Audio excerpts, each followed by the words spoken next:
কি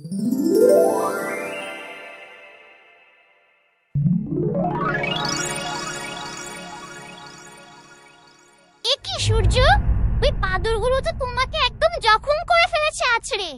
আর কিছুক্ষণ ওখানে থাকলেই যে কি হতো আমার তো ভেবেই ভয় লাগছে। হ্যাঁ রাঙ্গুলি, ওরা আমাকে পা মাত্র যেভাবে ঘিরে ধরেছিল মনে হচ্ছিল যেন ওরা কতদিন অভুক্ত ছিল, আজ যেন আমাকে ছিঁড়ে খেয়ে ওদের খিদে মেটাবে। ওরা কোনো সাধারণ বাদুড় নয়, যতদূর বুঝলাম ওরা হলো রক্তচোষা বাদুড়। আমাকে পেয়ে তাই ওরা এমন ঝাঁপিয়ে পড়েছিল হায়নার মতো। আমাদেরকে খুব সাবধানে পা ফেলতে হবে রাঙ্গুলি। কি ভয়ঙ্কর সব ঘটনাগুলো ঘটছে একের পর এক আমাদের সাথে। আমার তো ভেবেই কেমন গা শিউরে উঠছে। সূর্য, তোমার শরীর থেকে অনেক রক্তক্ষরণ হচ্ছে। তোমার ক্ষতস্থানে এখনই কিছু জড়িবুটি লাগানোর ব্যবস্থা করতে হবে। চলো একটু সামনে এগিয়ে দেখি কোনো ব্যবস্থা যদি করতে পারি। ঠিক আছে, তাই চলো তবে। একটু সেরে না উঠলে আবার ডাইনের মুখোমুখি বা হব কিভাবে জানি না। সেখানে আবার কোন নতুন বিপদ অপেক্ষা করছে আমাদের জন্য।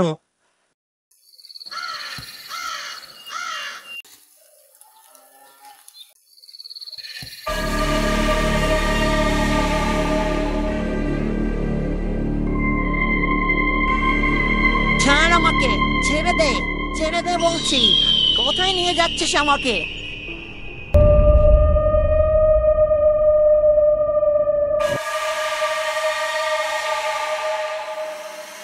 কি রে জিল্লু, এই হাড্ডিসার কঙ্কালটাকে তুই আবার কোথা থেকে ধরে এনেছিস? ওর তো এই ডাইনি রাজ্যে পৌঁছানোর মতো কোনো বল শক্তি আছে বলে আমার মনে হয় না।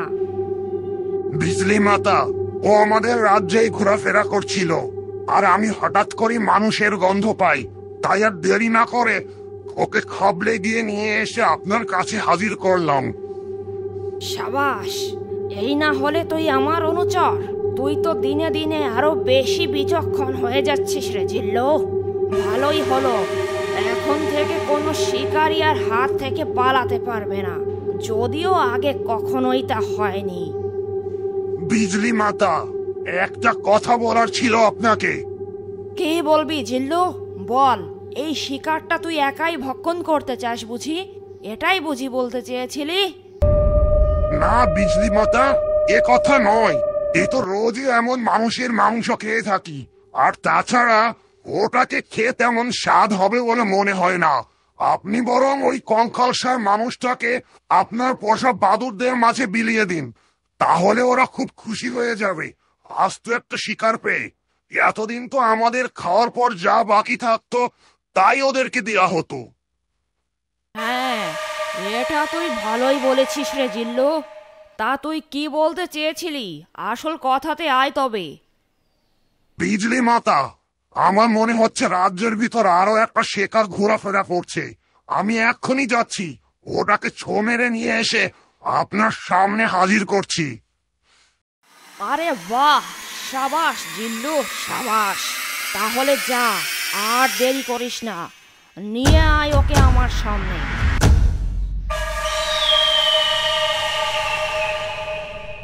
সূর্য, এই দেখো তোমার জন্য জড়িবুটির রস তৈরি করে ফেলেছি আমি। এটা এবার তোমার ক্ষতস্থানে দিলেই তোমার রক্ত পড়াটা বন্ধ হবে। পাখি একথা বলতে না বলতেই ইগোরটা এসে ওদের দুজনকেই ছো মেরে উড়িয়ে নিয়ে গেল। ছাড়, ছাড় বলছে আমাদের, ছেড়ে দে। আমাদের কোথায় নিয়ে যাচ্ছিস তুই?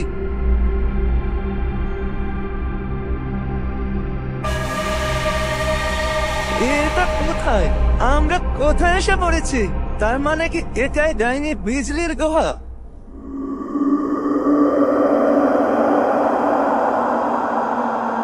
আরে বাহ জিল্লু, তুই একদিনে দেখি দুটো শিকার ধরে এনেছিস।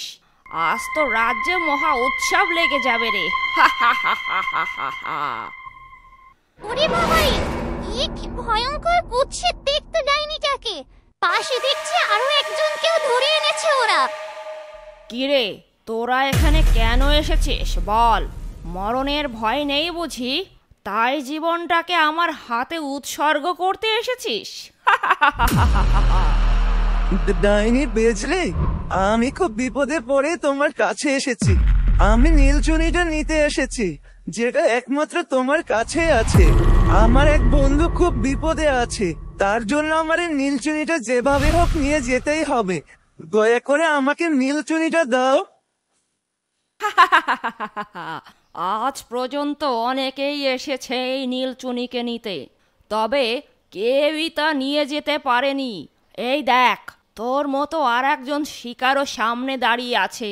এই নীলচুনিকে পেতে হলে আমার প্রশ্নের সঠিক উত্তর দিতে হবে, আর তারপরে মিলবে এই নীলচুনি। তোদের দুজনকেই আমি পালাক্রমে প্রশ্ন করব। যে আমার প্রশ্নের সঠিক উত্তর দিয়ে আমাকে সন্তুষ্ট করতে পারবি, এই নীলচুনি সেই পাবি। আর যে পারবি না, তার গর্দন নিয়ে নেব আমি। আমি সব জেনেই এখানে এসেছি। আমি রাজি তোমার প্রশ্নের মুখোমুখি হতে। আমাকে প্রশ্ন করো, আমি উত্তর দিতে প্রস্তুত। আচ্ছা আচ্ছা, তোর তো দেখছি খুব তাড়া। তবে আমার এখানে এত তাড়া দেখিয়ে কোনো লাভ নেই। তোর আগে ওর পর্বটা সেরে নেই, দাঁড়া। একে একে পর্যায়ক্রমেই তো কাজটা সারতে হবে নাকি? এই হাড্ডি কঙ্কাল স্যার, তোকেই বলছি, এখানে কেন এসেছিস বল? আমি পেশায় একজন ছিচকে ডাকাত। নিজের এই ক্ষমতাকে আরো বেশি বাড়াতে চেয়েছিলাম আমি। শুনেছি এই নীলচুনি একমাত্র আমাকে এই ক্ষমতা বাড়াতে সাহায্য করতে পারবে। তাই আমি এই নীলচুনির সন্ধানে এখানে এসেছি। আমাকে দয়া করুন, আমাকে প্রাণে মারবেন না। দয়া? যদি তুই সঠিক উত্তর দিতে পারিস আমার প্রশ্নের, তাহলেই তোর দয়া মিলবে। প্রস্তুত হ আমার প্রশ্নের মুখোমুখি হতে। আলোতে ভালো, আধারে কালো, বদলায় রং সে গিরগিটির চেয়ে ভালো। কি এমন জিনিস সেটা বল? ওরে বাবারে, এসব কি প্রশ্ন? আমার তো সব মাথার উপর দিয়ে গেল। আমাকে আপনি ক্ষমা করে দিন। আপনাকে আমি আমার মা রাখছি। আমাকে আপনি ক্ষমা করে দিন। এ প্রশ্নের উত্তর দিয়ে আমার পক্ষে সম্ভব নয় মা। দয়া করে আমাকে মারবেন না, আমাকে ছেড়ে দিন। আমার চাই না নীলচুনি, আমাকে ছেড়ে দিন। আরে জিল্লু, এই হাড্ডি কঙ্কাল শার্টটা তো দেখছি একটা প্রশ্নতেই কুপোকাত হয়ে গেছে রে। আহারে, লোকটার জন্য খুব মায়া হচ্ছে। ডাইনি বিজলি, যদি তুমি অপরাধ না নাও, তোমাকে একটা অনুরোধ করি, লোকটাকে তুমি ছেড়ে দাও। ও তো বলছে যে ওর নীলচুনি চায় না, ও শুধু প্রাণ ভিক্ষে চাইছে তোমার কাছে। তুই তোর নিজের কথা ভাব, এরপরই তোর পালা আসতে চলেছে। নিজেকে কিভাবে রক্ষা করবি সেটাই ভাব। অন্যের উপর এত দরদ দেখাতে হবে না তোকে। আর ডাইনি বিজলি কারো অনুরোধ রাখে না রে। জিল্লু, আমার কাটারিটা দে। এক্ষুনি এই গন্ড মূর্খের মাথাটাকে দুই ভাগ করে ওর গর্দানটা নিয়ে ফেলি, আর আমার নীলচুনিকে ওর মস্তকের রক্তে ডুবিয়ে রেখে আরো শক্তিশালী করে তুলি।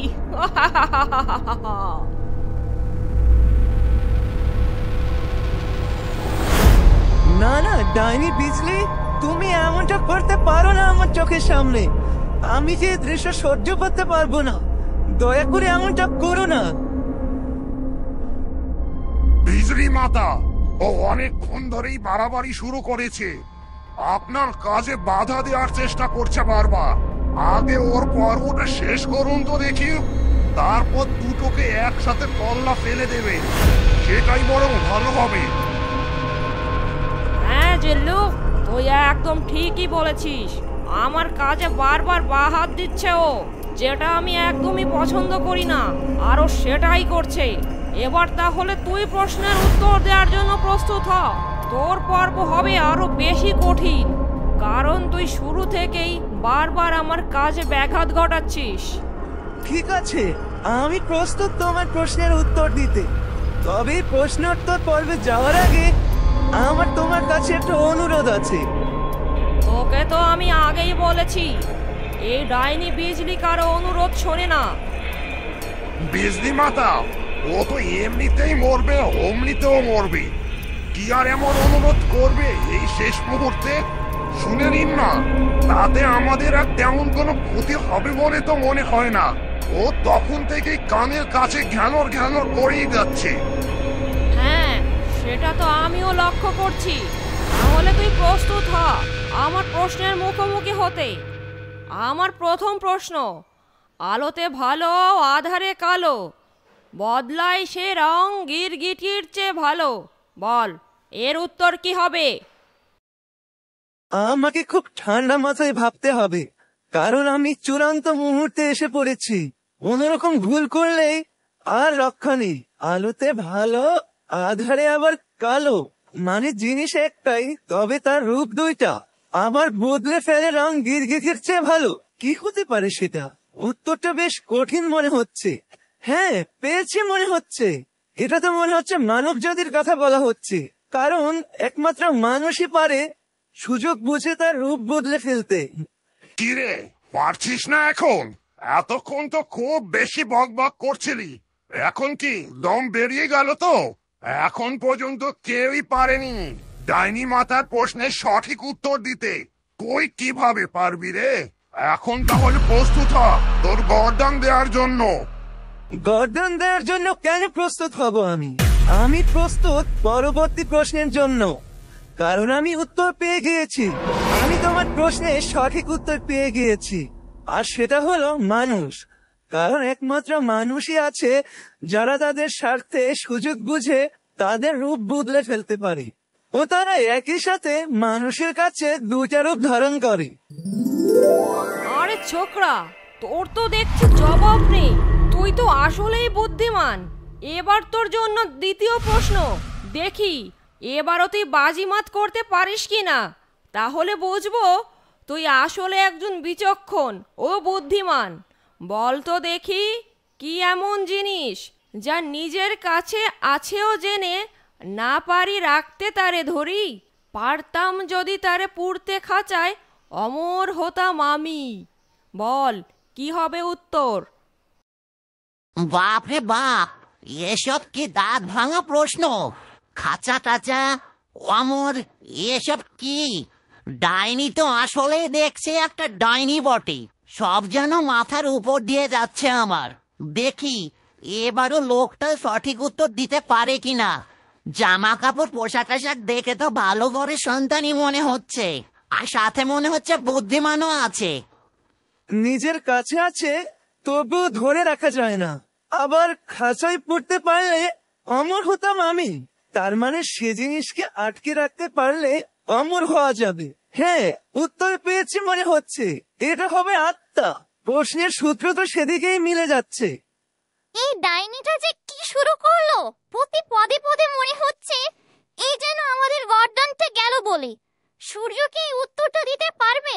সূর্য, উত্তরটা দাও, আর চুপ করে থেকো না।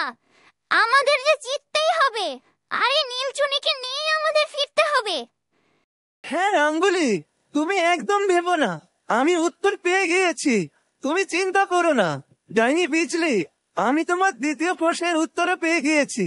আর সেটা হলো আত্মা, যা আমাদের সবার কাছে থাকা সত্ত্বেও আমরা তাকে আটকে রাখতে পারি না। আর যদি আমরা তাকে ধরে রাখতে পারতাম তাহলেই আমরা অমর হয়ে যেতাম, মৃত্যু বলে আর কিছুই থাকতো না। আরে বাহ, চমৎকার চমৎকার তোর বুদ্ধি ক্ষমতা। তোর এই উপস্থিত বুদ্ধি দেখে আমি রীতিমতো অবাক বনে যাচ্ছি। আজ পর্যন্ত কেউই আমার প্রশ্নের সঠিক উত্তর দিতে পারেনি, কিন্তু তুই একমাত্র যে আমার প্রশ্নের সঠিক উত্তর দিতে পেরেছিস দুবার। আমি চাইবো তুই যেন তৃতীয় প্রশ্নের উত্তরও সঠিকভাবে দিতে পারিস। সূর্য, এটাই আমাদের শেষ সুযোগ। ভুল হলেই আমরা আর বেঁচে ফিরতে পারবো না, আর কলমিলতার কাছেও আমরা পৌঁছাতে পারবো না। তাই মাথা ঠান্ডা রাখো সূর্য। তৃতীয় প্রশ্নের উত্তর দেওয়ার জন্য এবার প্রস্তুত হ। বল, আছে শুরু নেই শেষ, কাজ তার বহমান, যে শোনে না কারো আহ্বান। বল, কি হবে উত্তর? ভেবে চিন্তে উত্তর দে। এটা তো অনেক সহজ প্রশ্ন মনে হচ্ছে আগের গুলোর থেকে। এটা আর ভাবার কি আছে? এর উত্তর হলো নদী, যে কারো আহ্বানে সাড়া না দিয়ে শুধু বয়ে চলতেই থাকে। কি বললি? কি বললি তুই? তোর থেকে আমি এমন উত্তর আশা করিনি। ভেবেছিলাম এই প্রথম একজন তুই হবি যে আমাকে খুশি করতে পারবি সঠিক প্রশ্নের উত্তর দিয়ে, কিন্তু শেষমেশ তুইও পারলি না। তোর উত্তর সঠিক নয়, তুই আবারও দিলি আমার মাথাটাকে বিগড়ে। এই রে সর্বনাশ! এখন কি হবে তাহলে? আমাদের কি সবার এখন মৃত্যুর জন্য প্রস্তুত হতে হবে? কিরে, বেশ তো লাফালাফি করছিলি, এখন কি হবে তোর? মরার জন্য প্রস্তুত হয় এবার সবাই তোরা। অনেক দিন পর আজ আমি অনেক খুশি ছিলাম, কিন্তু তা বেশিক্ষণ স্থায়ী হলো না।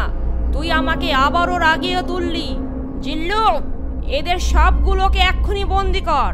কাল আমাবস্যার রাতে একই সাথে এদের গর্দান নেওয়া হবে।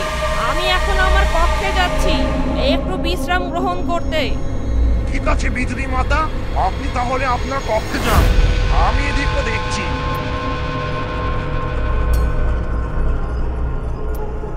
সূর্য, এখন কি হবে আমাদের? তুমি যেভাবেই হোক উত্তরটা ভাবো সূর্য, নয়তো আমাদের সবাইকে একই সাথে মরতে হবে। ভাই, আমি ভেবেছিলাম আপনারা যদি এই ডাইনির কাছে জিততে পারেন তাহলে যে কোনো একভাবে হাত পা ধরে আমিও এখান থেকে হয়তো মুক্তি পাবো, কিন্তু তা তো আর হলো না। থামো থামো তোমরা দয়া করে, এমন করো না। সত্যি নিজেকে আজ খুব ব্যর্থ মনে হচ্ছে। আমার নিজেকে নিয়ে কোনো চিন্তা নেই, তবে তোমরা যেহেতু আমার উপর এত ভরসা করো তাই তোমাদের মুক্ত হওয়ার দায়িত্ব আমার। আমাকে তোমরা আরেকটু ভাবতে দাও। বন্ধুরা, কি হতে চলেছে আগামী পর্বে? সূর্য কি পারবে ডাইনির থেকে মুক্তি পেয়ে নীলচুনি নিয়ে ফিরতে? দেখতে হলে চোখ রাখো গল্প ঝুলিতে। আর ভিডিওটি ভালো লাগলে লাইক, কমেন্ট, সাবস্ক্রাইব করে পাশেই থাকো।